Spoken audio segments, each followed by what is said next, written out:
The Bangweulu College of Nursing and Midwifery in Samfya District right here tells a story of delay and a clear story of delivery.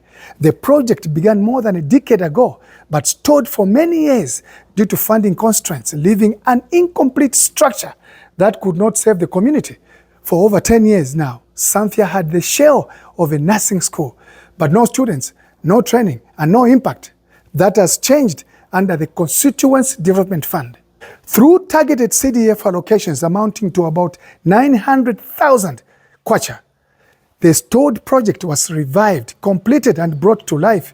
By early 2025, construction works were finished. By May 2025, the institution was ready to receive students. In July 2025, the college was officially handed over and opened, with the first intake commencing training. Okay, this is what decentralization means in terms of development. In practice, what had stood idle for years is now a functioning tertiary institution and anchored in the community and serving a real need.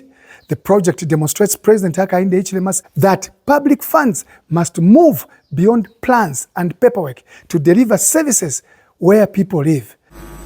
Who would be against such a thing? On what basis?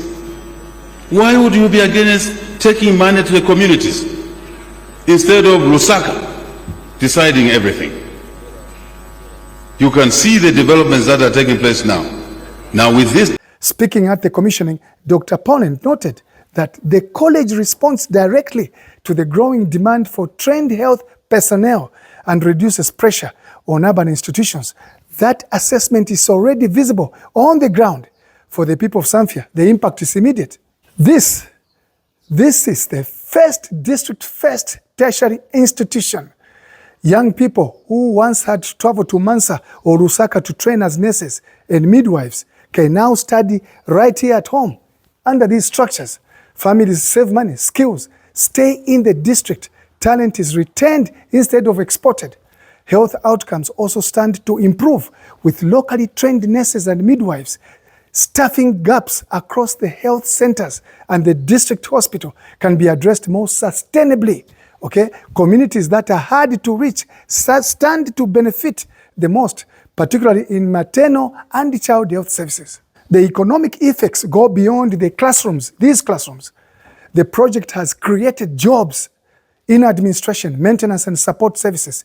During its rollout, community groups received grants that supported small businesses, especially for women, youths, and persons with disabilities. Money circulated locally. Confidence grew. At a broader level, the college shows how CDF is being used as directed by the President of the Republic of Zambia, Mr. Hakainde Hichilema.